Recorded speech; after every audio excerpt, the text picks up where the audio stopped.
We're back with more of our coverage of the games of the 24th Olympiad right after this brief local news report.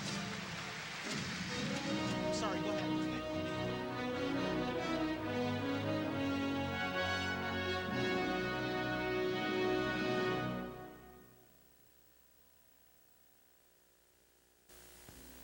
Good evening, I'm Diana Pierce. Hurricane Gilbert tops a special edition of News 11. Tonight, Texas is reeling from that hurricane as it makes its way across Mexico and the Texas border. The eye of the storm into that area, flooding cities and leaving behind a trail of damages. Winds up to 140 miles per hour force waves of water onto the shore as trees bent like toothpicks in the winds. Several tornadoes touched down in Texas and Louisiana, leaving buildings topsy-turvy. Paul Douglas will join us in a minute with more on Gilbert and our weather. Elsewhere tonight, Minneapolis police are investigating a fatal stabbing on the city's south side. Police removed the body from 1812 Bryant Avenue South this morning. The victim has been identified as 47-year-old Bernard Axton. An autopsy has been scheduled for tomorrow. A four-judge panel is refusing to toss out murder indictments against 19 defendants. The indictments are against Minneapolis serial killer suspect Billy Glaze and 18 others. Grand jury handed them down in March, but attorneys for Glaze and the other defendants argued that the grand jury process was unfair because of remarks made by Hennepin County Attorney Tom Johnson. Johnson disagrees with that argument. The panel's decision. We are going to make every effort to make up for the lost time in prosecuting these cases. Today's decision does raise questions about 4 cases from the grand jury meeting last November. The Supreme Court will look at those indictments, but even if they are tossed out, the cases could be recharged and presented to another grand jury. Minneapolis housing inspectors found slum-like conditions today at a Southside apartment building partly owned by 2 Minnesota Vikings. Inspectors nearly condemned the building at 2430 Portland Avenue. Falling plaster and broken windows were among the 39 housing code violations. The building clearly lacks repairs, and it is clearly below minimum standards. There's no question about that.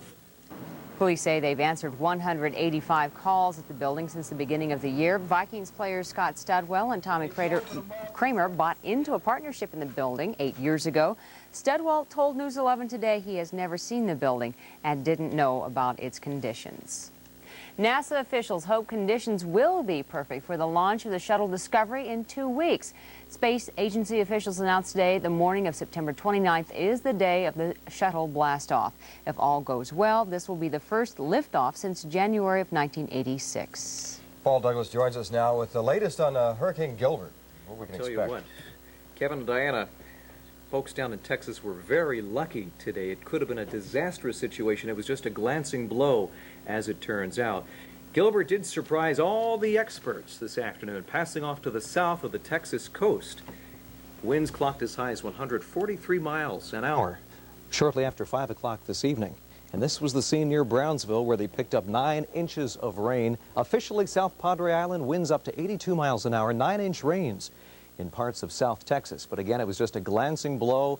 The experts were wrong. Gilbert did not strengthen today, and Gilbert spared a direct hit on the Texas coast. We want to show you the satellite loop and show you the eye moving ashore now 110 miles to the south-southwest of Brownsville. Sustained winds now 110 miles an hour. Here are the latest statistics on Hurricane Gilbert, which will be weakening rather rapidly over the next couple of hours.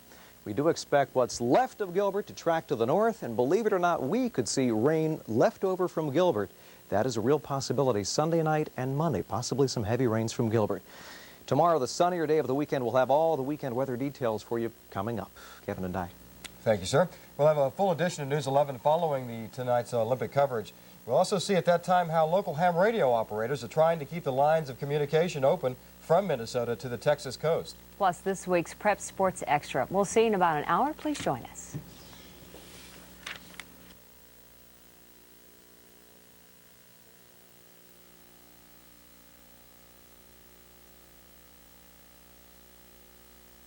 Intense. You killed him! Powerful. Our marriage is finished. Tender. Let me see if I got this straight. You and I are going to have a baby. Yes? A baby, baby, baby, baby! Dramatic. Well, I may not have his academic background, but I spent a lot of years on the ward, and I know when somebody's about to snap. Exhilarating. We did it! These are the words that describe St. Elsewhere. St. Elsewhere, starting September 19th on TV 11.